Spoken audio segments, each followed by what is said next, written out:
putting different minds together leads to better thinking, sharing of different kinds of expertise and comparative advantage. But I think another thing we can't prove, but I think is maybe true, is when you have multiple people working on an idea, they're going to challenge each other's thinking. So it raises just the quality of thought for both of them. Most companies talk about the importance of innovation and collaboration, but the connection tends to be more of a hunch than a demonstrable fact. So can we measure whether collaboration really produces better ideas? Welcome to the Chicago Booth Review podcast, where we bring you groundbreaking academic research in a clear and straightforward way. I'm Hal Weitzman, and today I'm talking with Chicago Booth's Mike Gibbs about his research on social networks and innovation. Does having a bigger network make you more likely to come up with new and better ideas? And how has remote work affected networking and innovation?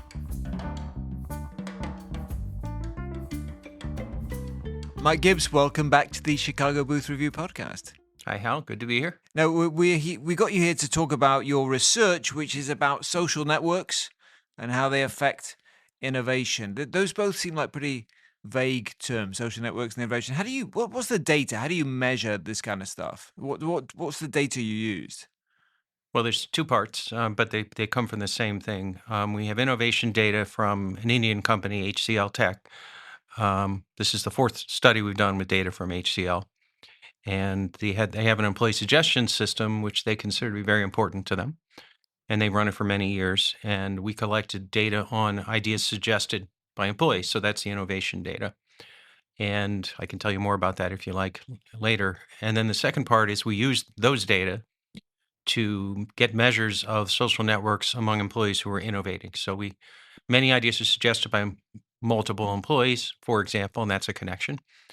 And we also knew the part of the organization they worked in, their client team specifically. Okay, so you're looking at what teams they're in, what ideas they're coming up with through this suggestion system, and that, yes, we will hear more about it. But just explain a little bit about the terminology you use here, because your focus is on social networks, and you talk about three important characteristics of social networks. They are degree, network size, and bridge centrality. So explain what those are, and then what do they have to do with, how do they relate to innovation? Okay. Degree is the number of collaborators that you have in a given period. So this research I'm doing with Friedrich Mengel and Christoph Siemroth at the University of Essex. So that's three people right there. My network degree, I guess, would be two, although I do have other co-authors. So it's the number of people that I collaborate with in a given period of time. Network size is the size of the group of people that I'm associated with. So that's going to be people I collaborate with who might be in my team, might not be in my team, and other people who are in the team that I might not be suggesting ideas with. And then bridge centrality is kind of an esoteric concept coming from sociology. It's derived from very influential work by former Booth professor Ron Burt on social networks. And he wrote a very famous paper and then a book about bridging what he called structural holes in a network. And so bridging centrality is a measure of the extent to which each employee plays that role or doesn't play that role in bridging across gaps in the network. Okay, when you say gaps in the network, what does that mean? Yeah. What will be an example of a gap? A gap. Okay. So sociologist, I'm not really a network sociologist. I'm an economist, Okay, but this is your framework. So, yes, the framework that you're using that from mostly comes from sociology, although economists study networks too. So networks are ubiquitous in our life. You have networks with parents of friends of your children, for example, and people who might go to the church you go to or that you're in some kind of club with. I have networks of former students all over the world and so forth and so on. So there are networks at work and there are networks outside of work.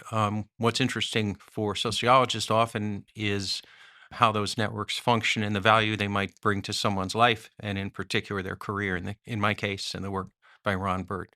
And for many, many years, they've talked about weaker or stronger ties. So a weak tie might be someone that you know, but not very well. You don't interact with them very much. A stronger tie would be someone you interact with relatively frequently, maybe in multiple dimensions. So you work with the person, maybe you socialize with them, maybe you commute with them. That's three different levels of interaction. And there are other measures that can be used to measure that, such as is the interaction symmetric or bidirectional and so forth. Okay, so you were talking about the holes. You're I haven't talking about explained gaps. Yeah. the holes between the people are bridging. Okay, so if we imagine a network of 10 people, we all have strong ties to each other, there's no holes in that. That's a dense network. Imagine instead, though, that there are 3 people who are closely tied to each other, and then there's another 7 that are closely tied to each other, but there's only one loose tie between those 2 subnetworks. Whoever the people are who are that loose tie between the 2 networks, we would say they are bridging I see. that Okay. gap, and that gap is often So if called you a have a structural hole If in you the have a network. sales department and an IT department or whatever, and there's only a couple of people who professionally interact across those networks, then they're the bridges. Is Yeah, that right? I'll give you an example from Ron Burt's work. He collected data on social network in a large electrical supply company, and then he focused on the most important 89 executives, I think it was, and he plotted the diagram of the network, and then he shaded different parts that were corresponded to the people working in the same division as each other. And you could clearly see that if you're working in the same division, most people are relatively strongly tied to each other, and it's a relatively dense network. But then you could also see that there were very few connections from one division to another, in some cases, none. In the middle was corporate headquarters, and sort of each division was tied to corporate headquarters, and then HQ was tied to all the other divisions. And then he removed headquarters from the picture. And what you see is just a couple of dashed connections between some of the divisions, and those are structural holes. Okay. And some people are able to bridge those holes. Okay. All right. So bridge centrality means. It's a measure of the extent to which you are doing that or not. Okay. Excellent. So those are the 3 characteristics of networks. How do they relate to innovation? Well, innovation is widely believed. Well, innovation has many causes, but one of the most important one is your access to information, knowledge, ideas, expertise, someone you can tap when you have a problem you need to solve. We think it comes from mixing people with different perspectives, different backgrounds. It could be different types of human capital, could be they come from different countries and so forth and so on. In our MBA program, we'll have student study groups. And the reason for that is we think learning will be better if the students are working together, collaborating. And in a microeconomics class, some will be strong in the math, others will be strong in intuition, and so forth and so on. In our executive MBA program, we go so far as to try to create groups where the students come from different countries or even continents in some of the classes, and it's all for the same idea. So it sounds like innovation often comes from getting people who are not in the same network or would not normally be in the same network to force them together into the same network. Is that right? Or at least That's get the them to idea. interact. That's You the idea. reminded me of our colleague Richard Thaler said, I took ideas from psychology, applied them to economics, and thereby, was one of the forefathers of behavioral economics, for which, of course, he won a Nobel Prize. Is that how innovation, not at that level, but the same kind of process works across all organizations? I think that's true. It's again, it's not the only source of innovation. One of the important ones is just being expertise. Digging deep into a problem by yourself can lead to some innovation, reflecting, reading, and so forth. But it is, I think, an important one. Okay, so you find a strong association between, we talked about network degree, the number of direct collaborators, and the quality of employee ideas. So explain that and what it means for what it tells us about collaboration. Well, first of all, the quality of ideas, I should mention. This employee suggestion system, employees suggest ideas, enter them on the internet. Within a couple of days, their supervisor is supposed to evaluate them, decide whether he or she thinks they're worthy of consideration. Usually they will, but sometimes they can reject them. And then they'll try to, if necessary or if helpful, refine the idea with the employee. And then those ideas are sent to a panel of senior executives who meet every couple of weeks on the internet, and they judge the ideas, a little bit like a new venture challenge at the University of Chicago. Entrepreneurship competition, right? So exactly. We're assessing whether these experts think that these are good ideas or not. Yeah, exactly. And these are senior executives, which gives you some idea of how seriously HCL is taking the system. These are significant resources that are involved. These executives have valuable time and so forth. It also means it's a high quality measure of quality because it's a subjective assessment of all the dimensions of the idea, not just some kind of numerical analysis or something like that. And that's the best way to assess something. There's often going to be intangibles from an idea that's suggested, for example. And then, so the first measure of quality is, was it accepted by this panel for implementation? In many cases, the ideas are then submitted to a client because HCL is hoping that employees will suggest ideas that can be directly beneficial to their clients as, consultants to Microsoft or whoever the client is.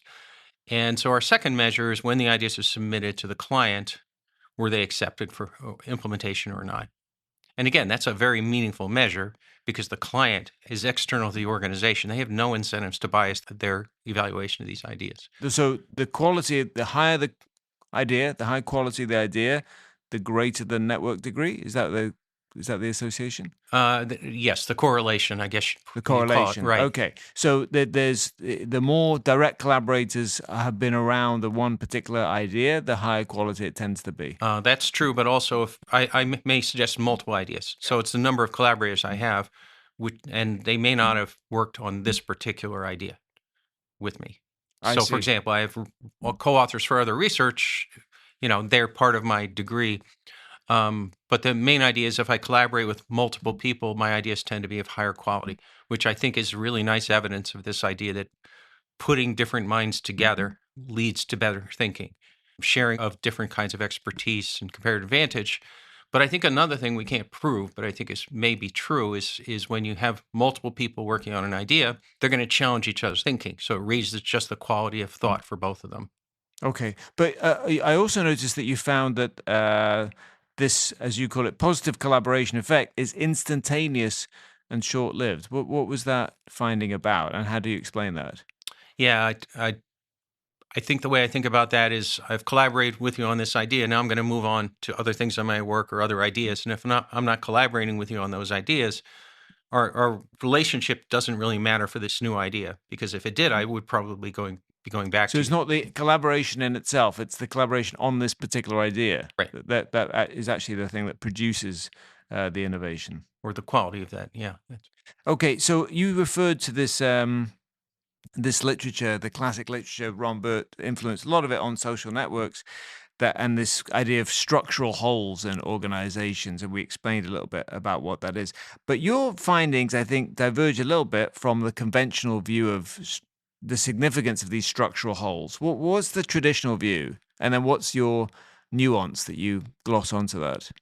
The traditional view is that if I'm bridging across structural holes, I'm going to be more innovative. I might have more ideas. I might have better quality ideas. Just simple, full stop. And there's empirical research, including Ron's, which finds that that's exactly what happens. Okay. I think our data are arguably the best quality data that have yet been used for this kind of thing. Many studies will go into an organization, they'll ask an employee, come up with some ideas, just, as a survey. It's not part of their job, but the researcher asks them to do that. And then they'll ask others to evaluate the quality of Hal's new idea. And that's a useful way to study innovation, but we're working with real innovation.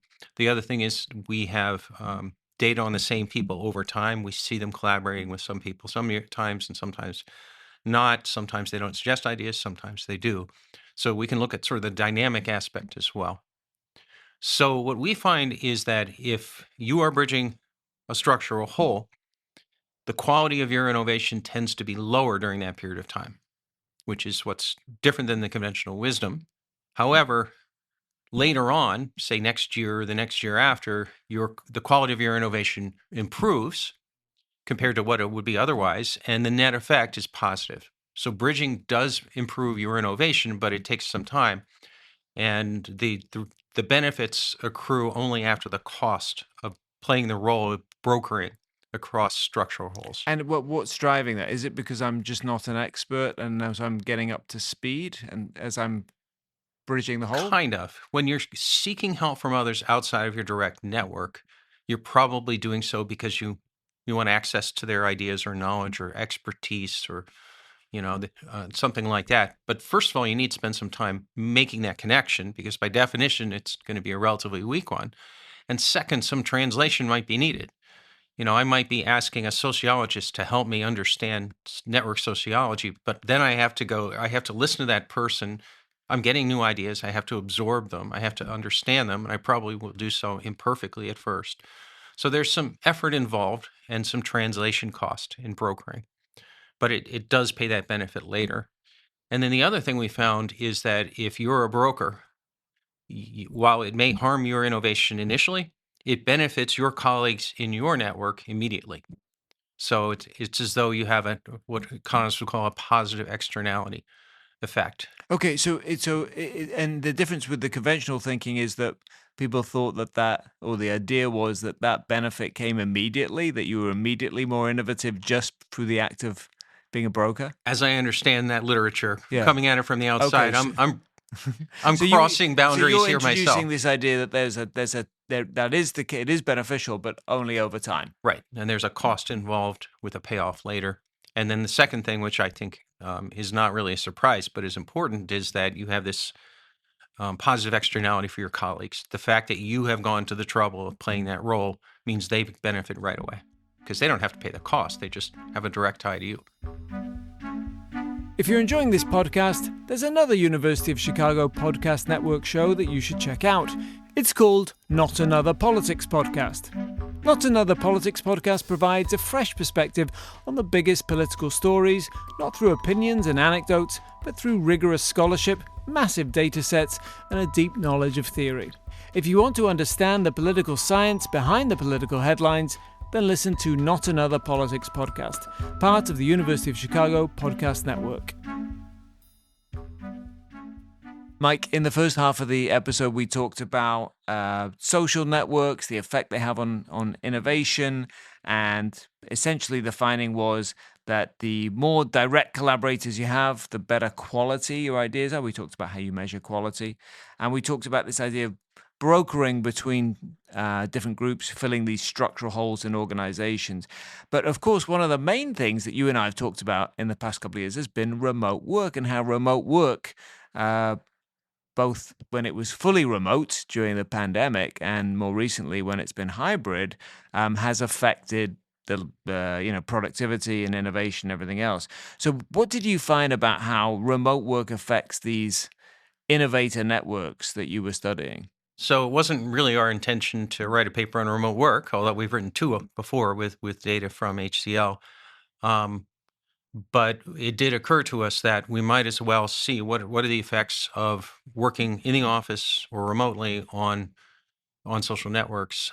So we collected data in three different periods: the fully in the office period before the pandemic, the fully at home period during the pandemic, and the period they're now in, which most companies are trying to figure out, which is hybrid mode. So employees are expected to be at the office maybe 2 days a week at least, but they can also work from home some days a week. And what is the hybrid structure in the company you were studying? Just that. It's 2 days. As I understand it, yeah, you expect to be in at least 2 days, and I think they'll hope for more. So what we find is that compared to working fully at the office, social networks weaken in both working fully at home and in hybrid mode. If anything, maybe hybrid is a little worse, although it's possible that they're still trying to figure it out and it'll get better. In fact, that's probably likely. But both seem to be worse than if people were just working in the office together fully. So I guess let me be a little more precise about that. What we find is with hybrid or fully remote that people collaborate with fewer colleagues. So that's network degree. And there's less acting as a broker across social networks too. Now, in the previous paper, which we published last year, we looked at innovation and remote work, but we didn't measure networks.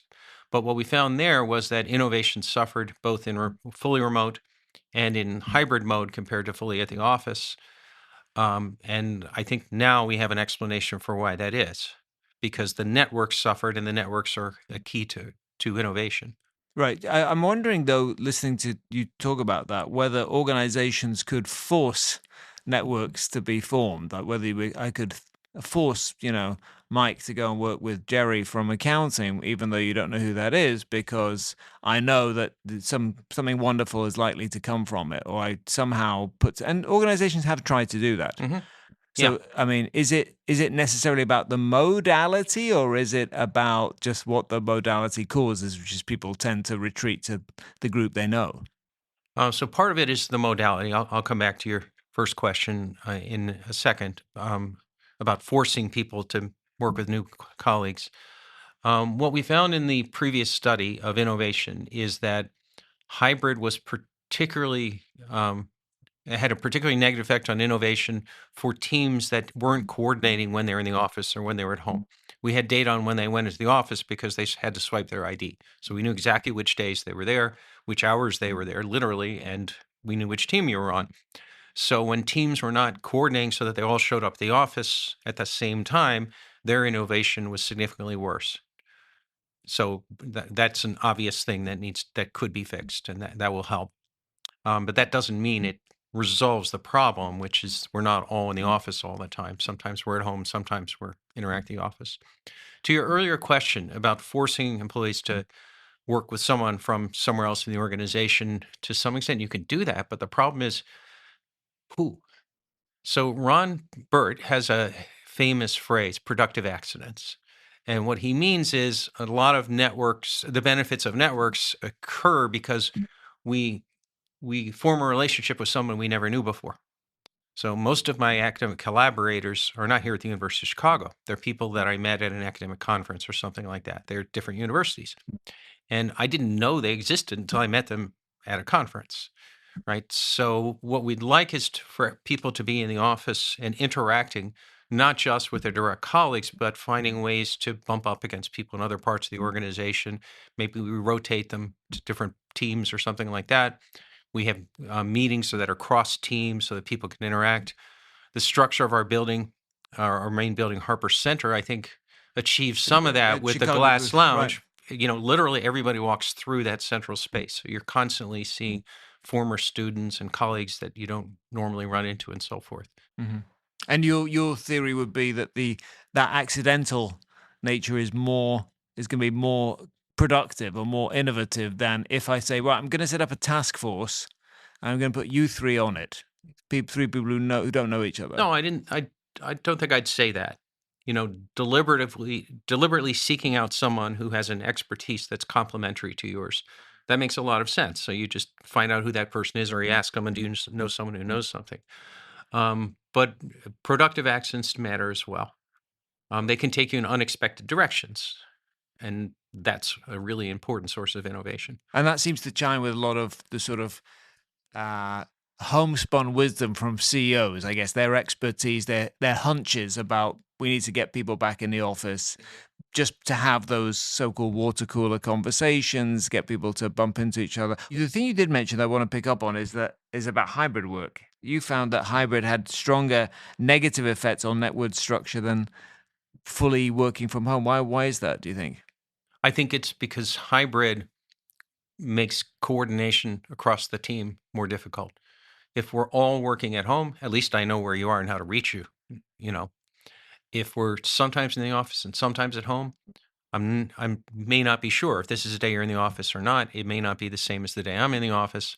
So I have to go to some extra effort to locate you. That'll slow things down. It'll make me less likely to even try to communicate with someone. I'll just try to solve my problem. Our evidence on swiping of IDs really speaks to that, I think. Finally, I wanted to ask you about, you call it diversity of innovation. What do you mean by diversity of innovation? Is it to do with the quality that you talked about earlier? So networks may improve the quality of my ideas. They might also improve the number of ideas I have, but they might expand my thinking so that the breadth of my ideas also increases. So we wanted to see if there was any evidence for that. And we measure that two different ways.